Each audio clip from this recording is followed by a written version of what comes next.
Good morning दोस्तों। स्वागत है आप सबका हमारे यूट्यूब चैनल न्यू दृष्टि आईएएस में। यूपी स्पेशल करंट अफेयर जनवरी 2024 में आपका स्वागत है। यूपी स्पेशल करंट अफेयर का यह दूसरा वीडियो है। इसमें आज का हमारा पहला टॉपिक है वो है एमएसएमई के लिए उत्तर प्रदेश शीर्ष 3 राज्यों में शामिल है।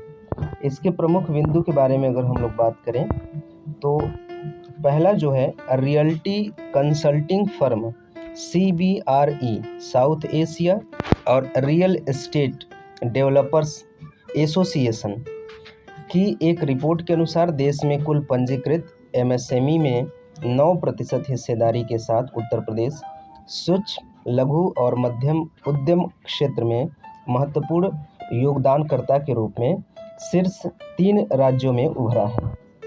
दूसरे बिंदु की बात करें तो क्षेत्रवार रिपोर्ट में बताया गया है कि निर्माण क्षेत्र सकल घरेलू उत्पाद में लगभग 8% का योगदान देता है, जो भारतीय MSME के लिए एक रणनीतिक अवसर प्रदान करता है। सूक्ष्म लघु और मध्यम उद्यम मंत्रालय के आधिकारिक आंकड़ों के अनुसार मंत्रालय के तहत 2.21 करोड़ MSME पंजीकृत हैं, उद्यम असिस्ट पोर्टल के माध्यम से पंजीकरण को छोड़कर। आगे बात करें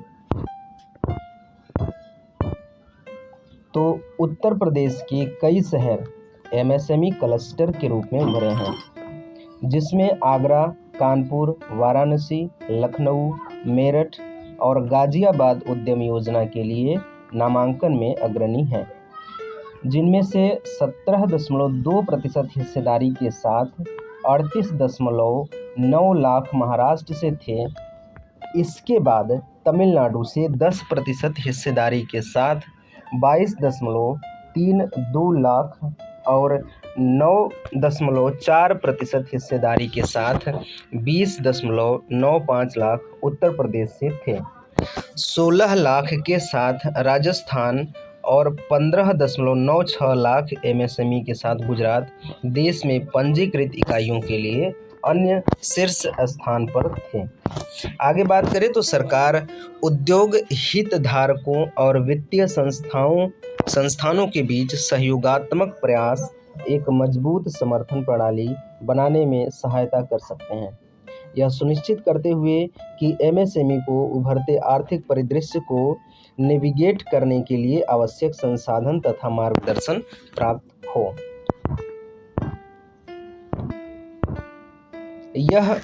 ये उद्यम पोर्टल क्या होता है?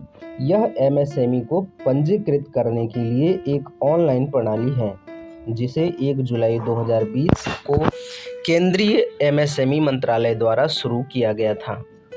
यह केंद्रीय प्रत्यक्ष कर बोर्ड CBDT और वस्तु एवं सेवा कर नेटवर्क GSTN के रूप में डेटाबेस से जुड़ा हुआ होता है। GSTN एक अद्वितीय और जटिल IT उद्यम है, जो करदाताओं, केंद्र और विभिन्न राज्य करदाताओं, विभिन्न राज्य सरकारों तथा अन्य हितधारकों के बीच संचार एवं बातचीत का एक चैनल स्थापित करता है। यह पूरी तरह से ऑनलाइन है, इसके लिए किसी दस्तावेज की आवश्यकता नहीं होती है और यह MSME के लिए ईज ऑफ डूइंग बिजनेस की दिशा में एक कदम है। अगला जो टॉपिक है वो है स्वच्छ सर्वेक्षण 2023 के बारे में। इसके प्रमुख बिंदु जो हैं वो पहला है स्वच्छ सर्वेक्षण 2023 के लिए प्रयागराज और वाराणसी को नई दिल्ली में प्रतिष्ठित राष्ट्रपति पुरस्कार दिया जाएगा। अगला है लखनऊ, गोरखपुर, वाराणसी, कानपुर, गाजियाबाद, अलीगढ़, झांसी और फिरोजाबाद सहित 8 शहरों ने 3 स्टार रेटिंग अर्जित की है, जबकि नोएडा ने 5 स्टार रेटिंग अर्जित की है। आगे बात करें तो राज्य के लगभग 648 शहरों ने खुले में शौच मुक्त ODF का दर्जा हासिल कर लिया है, वहीं 65 शहरों ने कचरा मुक्त शहर का दर्जा प्राप्त कर लिया है। उत्तर प्रदेश के कई शहर अब 7 स्टार रेटिंग की ओर आगे बढ़ रहे हैं। आगे बात करें तो सरकार द्वारा अधिक शहरों को 5 स्टार और 3 स्टार रेटिंग प्राप्त करवाने के लिए लगातार प्रयास किए जा रहे हैं। पैमाने पर नागरिक भागीदारी को प्रोत्साहित करते हुए शहरों को शहरी स्वच्छता की स्थिति में सुधार करने के लिए प्रोत्साहित करने हेतु एक प्रतिस्पर्धी ढांचे के रूप में वर्ष 2016 में आवास और शहरी मामलों के मंत्रालय द्वारा स्वच्छ सर्वेक्षण की शुरुआत की गई थी। पिछले कुछ वर्षों में स्वच्छ सर्वेक्षण विश्व में सबसे बड़े शहरी स्वच्छता सर्वेक्षण के रूप में उभरा है। अगला जो न्यूज़ है वो है उत्तर प्रदेश में फार्मा पार्क। इसके बारे में अगर प्रमुख बिंदु के बारे में बात करें इसके, तो उत्तर प्रदेश राज्य औद्योगिक विकास प्राधिकरण UPSIDA के अनुसार उत्तर प्रदेश सरकार ललितपुर बुंदेलखंड में 5 गांवों में 1472 एकड़ में एक फार्मा पार्क स्थापित कर रही है। फार्मा पार्क की स्थापना और संबंधित परियोजनाओं में तेजी उत्तर प्रदेश सरकार द्वारा औद्योगिक विकास तथा आर्थिक विकास को बढ़ावा देने की दिशा में एक रणनीतिक कदम है। योजना 2 चरणों में सामने आएगी, जिसमें शुरुआती केंद्र 300 एकड़ भूमि को कवर करने वाले तत्काल विकास प्रयासों पर होगा। सर्वेक्षण के लिए चिन्हित गांवों में सैदपुर, गडोली कला, लारगन, करौंदा और रामपुर शामिल हैं। आगे बात करें तो सर्वेक्षण तकनीकों में तेल परीक्षण, समोच्च मानचित्र और स्थलाकृतिक जांच शामिल हैं। आधुनिक सर्वेक्षण तकनीकों का उपयोग इन पहलों की योजना और कार्यान्वयन में सटीकता तथा दक्षता के प्रति प्रतिबद्धता को रेखांकित करता है। UPSIDA दिबियापुर में प्लास्टिक सिटी परियोजना के साथ साथ उरई में साइट 1 और साइट 2 पर विकास परियोजना में तेजी लाने के लिए भी कदम उठा रहा है। 274.4 एकड़ में फैला प्लास्टिक पार्क औद्योगिक इकाइयों, आवासीय क्षेत्रों और बुनियादी ढांचे को शामिल करता है। अगले न्यूज़ की बात करें तो अगला न्यूज़ है उत्तर प्रदेश $1 ट्रिलियन अमेरिकी डॉलर में प्रवेश करेगा। इसके प्रमुख बिंदुओं की बात करें तो उत्तर प्रदेश के मुख्यमंत्री योगी आदित्यनाथ के अनुसार उत्तर प्रदेश देश की दूसरी सबसे बड़ी अर्थव्यवस्था के रूप में उभरा है। राज्य $1 ट्रिलियन की अर्थव्यवस्था के लक्ष्य को हासिल करने की ओर अग्रसर है। आगे बात करें तो पिछले 6.5 वर्षों के योजनाबद्ध प्रयासों से वर्तमान में उत्तर प्रदेश की अर्थव्यवस्था सबसे अच्छी स्थिति में आ गई है। राज्य का कुल सकल राज्य घरेलू उत्पाद जो वर्ष 2021-22 में 16.45 लाख करोड़ था, अब वर्ष 2022-23 में बढ़कर 22.58 लाख करोड़ से अधिक हो गया है। आगे बात करें तो राष्ट्रीय आय में 9.2% योगदान के साथ उत्तर प्रदेश देश की दूसरी सबसे बड़ी अर्थव्यवस्था के रूप में उभरा है, जो देश के आर्थिक विकास के मुख्य चालक के रूप में महत्वपूर्ण भूमिका निभा रहा है। वर्ष 2021-22 में वर्तमान और स्थिर कीमतों पर उत्तर प्रदेश की विकास दर क्रमशः 20.1% तथा 9.8% थी, जबकि देश की विकास दर 18.4% तथा 9.1% थी। इसी प्रकार वर्ष 2022-23 में राज्य की विकास दर 9.8% के मुकाबले स्थिर कीमतों की राष्ट्रीय वृद्धि दर 7.2% दर्ज की गई, जबकि इस अवधि के दौरान राज्य की मौजूदा कीमतों की वृद्धि दर 14.3% दर्ज की गई। आगे बात करें तो डिजिटल क्रॉप सर्वेक्षण जैसी पहलों को सफलतापूर्वक लागू करने के साथ अर्थव्यवस्था के प्राथमिक खंड में सुधार के लिए डिजिटल प्रौद्योगिकी को शामिल किया गया है। आगे बात करें तो वर्ष 2021-22 में गन्ने की खेती का क्षेत्र और उत्पादन 26.8% बढ़ गया, जबकि बागवानी फसल उत्पादन में 31.9% की पर्याप्त वृद्धि देखी गई है। उत्तर प्रदेश में दलहन और तिलहन में आत्मनिर्भरता हासिल करने के उद्देश्य से राज्य प्रायोजित योजनाओं के अनुकूल परिणाम मिल रहे हैं। हालांकि फसल विविधीकरण और बढ़ाने तथा आपूर्ति श्रृंखला प्रबंधन में सुधार करने की आवश्यकता है। दुग्ध उत्पादन में प्रदेश ने शीर्ष स्थान प्राप्त कर लिया है। इसके अतिरिक्त अंडा उत्पादन में प्रगति के मामले में यह 12.80% की वार्षिक वृद्धि दर हासिल करके तीसरे स्थान पर है। आगे बात करें तो उत्तर प्रदेश ने होटल, रेस्तरां, परिवहन, संचार, रियल एस्टेट, पेशेवर सेवाओं, सार्वजनिक सेवाओं, रक्षा और अन्य सेवाओं में वृद्धि के साथ तृतीय क्षेत्र में तेजी से विकास हासिल किया है। पर्यटन क्षेत्र से जुड़ी सेवाओं में भी भूतपूर्व विकास हुआ है। आगे बात करें तो वर्ष 2023 में भारत सरकार की रिपोर्ट के अनुसार उत्तर प्रदेश को वर्ष 2022 में सबसे अधिक पर्यटक आगमन का गौरव प्राप्त हुआ है। वित्तीय वर्ष 2022-23 में राज्य ने 31.8 करोड़ से अधिक पर्यटकों का स्वागत किया है, जिसमें वाराणसी, मथुरा, अयोध्या प्रमुख केंद्र बनकर उभरे हैं। घरेलू पर्यटकों की सुविधा के अलावा विदेशी पर्यटकों को आकर्षित करने के लिए एक व्यापक कार्य योजना विकसित करना अनिवार्य है और इसके लिए संभावित देशों की पहचान करने तथा उचित नीतियां बनाने की आवश्यकता है। योजना विभाग के प्रधान सचिव एवं वित्तीय परामर्श कंपनी डेलॉयट के प्रतिनिधियों ने राज्य के वर्तमान आर्थिक परिवेश के विषय में विस्तृत जानकारी प्रस्तुत की है। उन्होंने वर्तमान स्थिति और संभावित भविष्य के परिणामों, उद्योग की अपेक्षाओं तथा क्षेत्रवार अन्य प्रासंगिक विवरणों के विषय में विस्तार से बताया है। वर्ष 2027 तक $1 ट्रिलियन अमेरिकी डॉलर के लक्ष्य तक पहुंचने के लिए यह जरूरी है कि सभी विभाग अपने प्रयासों को बढ़ाएं, जिसके लिए बेहतर योजना और समन्वय की आवश्यकता है। अगला न्यूज़ है स्वच्छ वायु लक्ष्य में विविध प्रगति के बारे में। अगर हम लोग बात करें तो हाल ही में क्लाइमेट ट्रेंड्स और रेस्पिरर लिविंग साइंस ने एक अध्ययन किया है जिसमें बताया गया है कि अधिकांश शहर भारत के राष्ट्रीय स्वच्छ वायु कार्यक्रम NCAP के स्वच्छ वायु लक्ष्य से बहुत दूर हैं। 5 वर्षों में लगातार PM 2.5 डेटा वाले 49 शहरों से केवल 27 शहरों में PM 2.5 के स्तर में गिरावट देखी गई है, जबकि केवल 4 शहर NCAP लक्ष्यों के अनुसार लक्षित गिरावट को पूरा कर पाए या उससे आगे निकल गए हैं। वायु में PM 2.5 की मात्रा वायु गुणवत्ता का एक प्रमुख संकेतक है।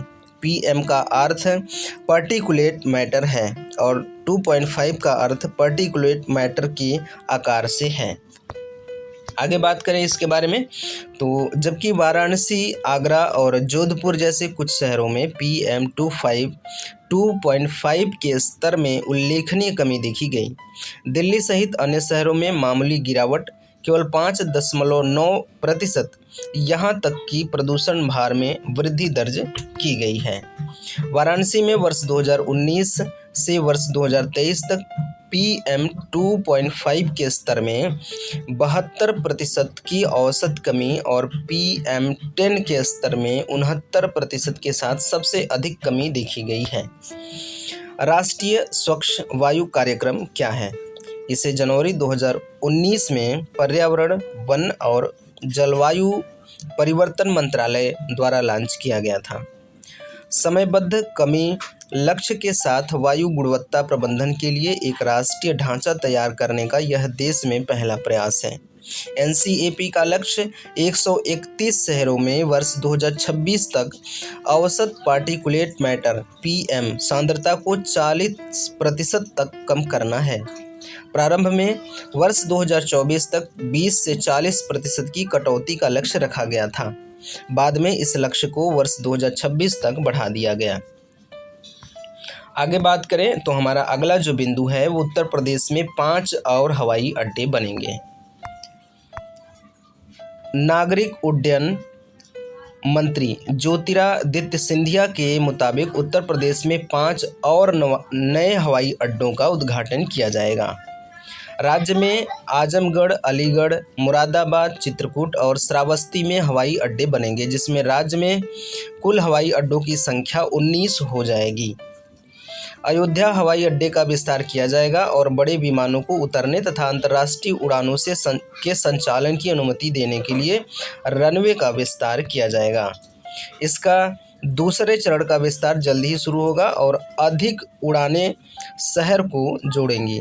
अयोध्या में महर्षि वाल्मीकि अंतर्राष्ट्रीय हवाई अड्डे का उद्घाटन 30 दिसंबर 2023 को प्रधानमंत्री नरेंद्र मोदी द्वारा किया जाएगा। अगला न्यूज़ है उत्तर प्रदेश के प्राथमिक क्षेत्र में वृद्धि।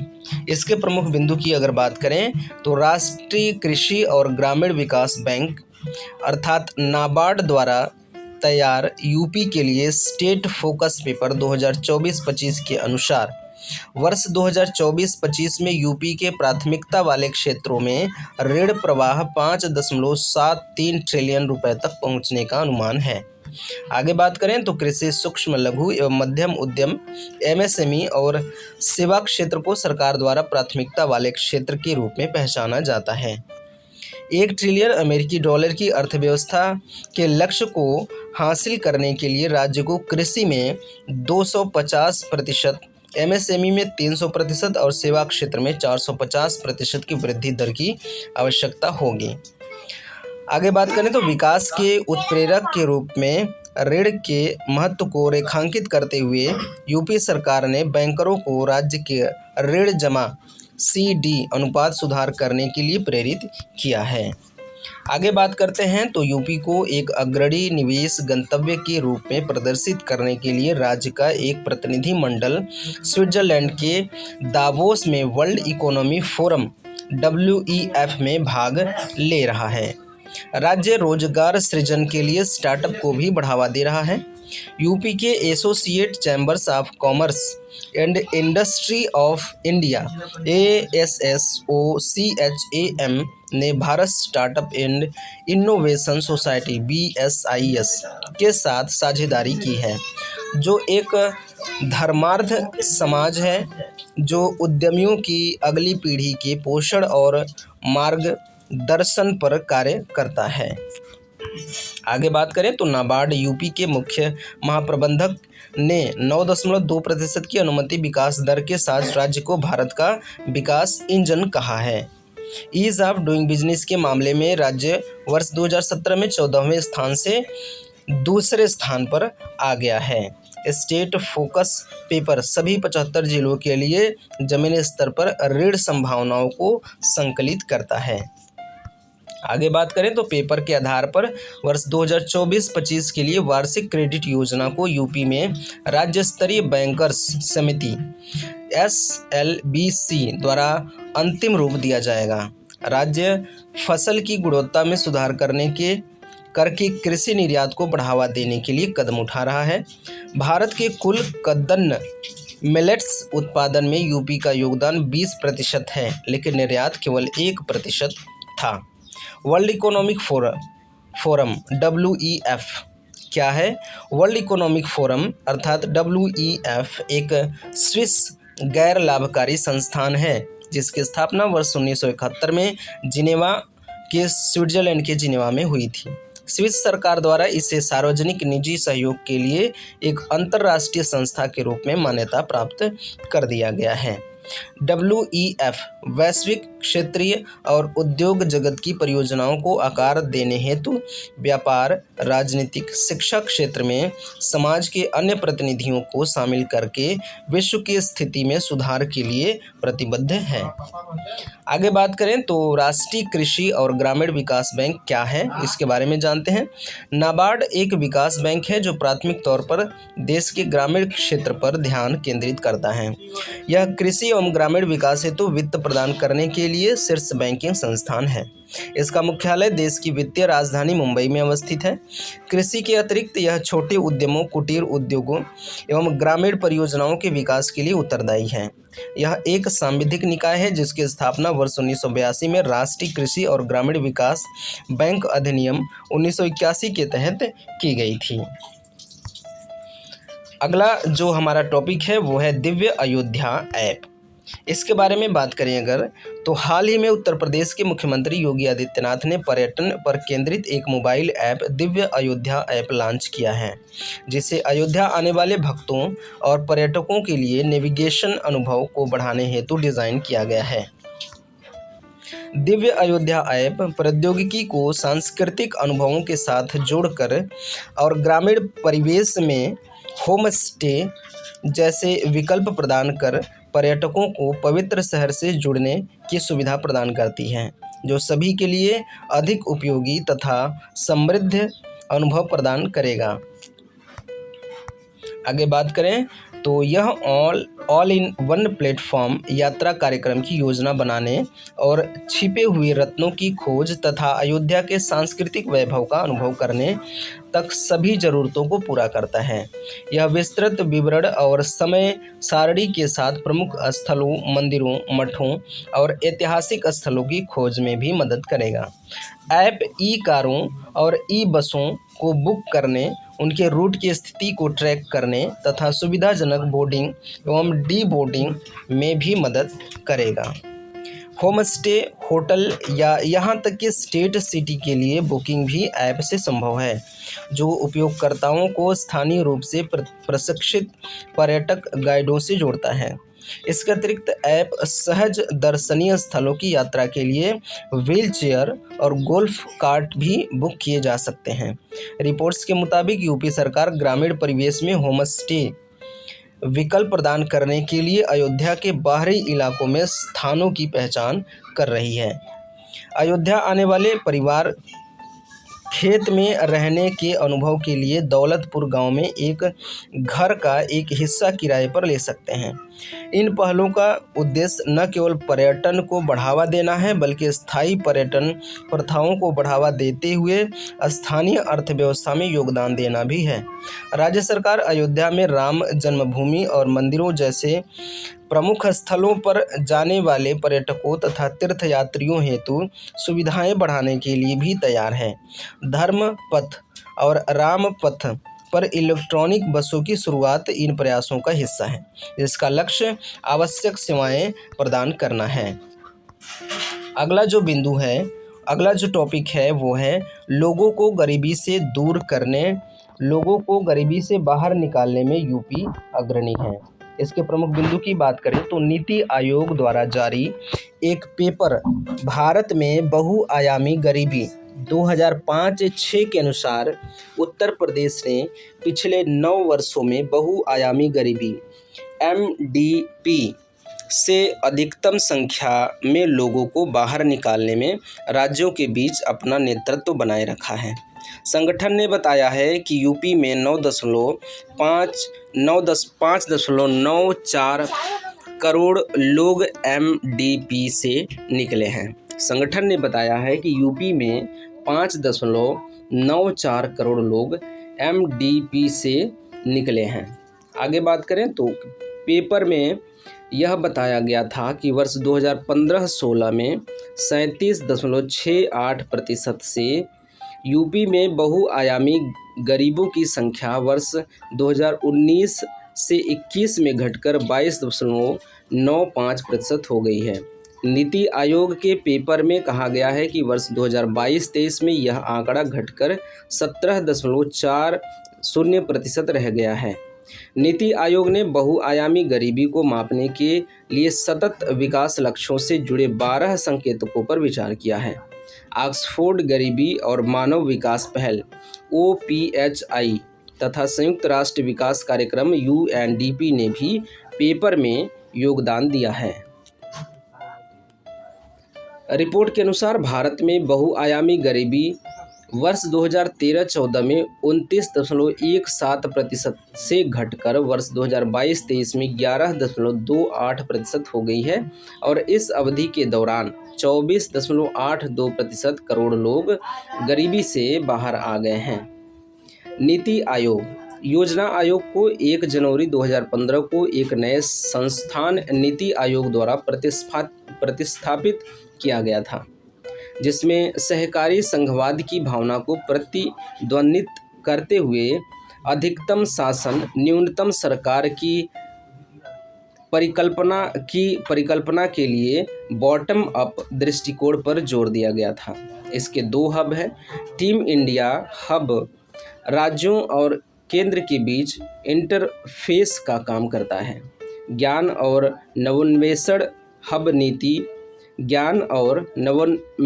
हब नीति आयोग के थिंक टैंक की भांति कार्य करता है।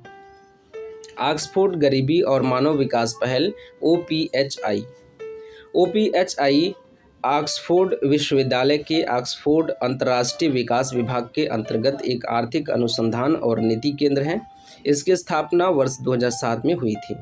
इसका उद्देश्य लोगों के अनुभवों और मूल्यों पर आधारित बहुआयामी गरीबी को कम करने के लिए एक अधिक व्यवस्थित प्रणाली तथा आर्थिक ढांचे का निर्माण करना एवं उसे आगे बढ़ाना है। अगला हमारा जो टॉपिक है वो है उत्तर प्रदेश सेमीकंडक्टर विनिर्माण इकाइयों के लिए अनुकूल है। इसके प्रमुख बिंदुओं की अगर बात करें, एक बैठक में मुख्यमंत्री योगी आदित्यनाथ ने राज्य की प्रस्तावित सेमीकंडक्टर नीति 2024 पर आधारित प्रस्तुतिकरण की समीक्षा की और अधिकारियों को आवश्यक दिशा निर्देश जारी किए।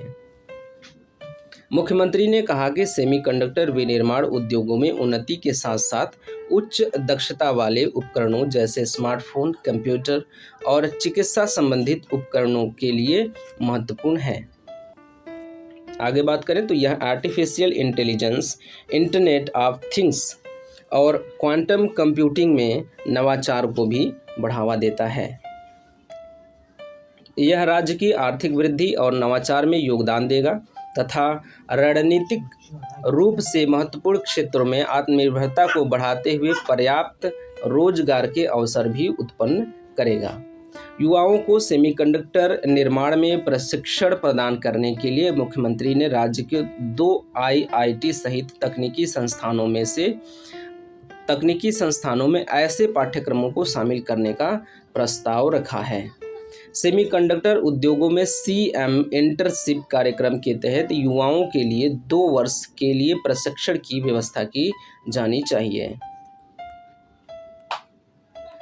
सेमीकंडक्टर चिप क्षेत्र ने पिछले 2 वर्षों में $500 बिलियन से अधिक निवेश करने की योजना की घोषणा की है। सेमीकंडक्टर क्षेत्र में निवेश आकर्षित करने के लिए भारत सरकार ने $10 बिलियन का प्रोत्साहन परिव्यय प्रदान करने का निर्णय लिया है। आगे बात करें तो CM का सुझाव है कि नीति में वैश्विक सेमीकंडक्टर विनिवेशकों को आकर्षित करने के लिए वित्तीय और गैर वित्तीय प्रोत्साहन के विवरण के प्रावधान शामिल होने चाहिए। ऐसा करने वाला उत्तर प्रदेश देश का 4था राज्य होगा। नई नीति में भारत सरकार द्वारा अनुमोदित पूंजी के अलावा अतिरिक्त पूंजी निवेश भी शामिल होने चाहिए। भूमि की खरीद, पट्टे का स्टाम्प शुल्क में छूट का भी प्रावधान होना चाहिए। नीति में विद्युत शुल्क में छूट, dual power grid network transmission एवं व्हीलिंग शुल्क, कौशल विकास एवं प्रशिक्षण, पेमेंट, जल आपूर्ति, पावर बैंकिंग, अनुसंधान और विकास सहायता हेतु प्रावधान किए जाने चाहिए। तो ये था उत्तर प्रदेश के करंट अफेयर के बारे में।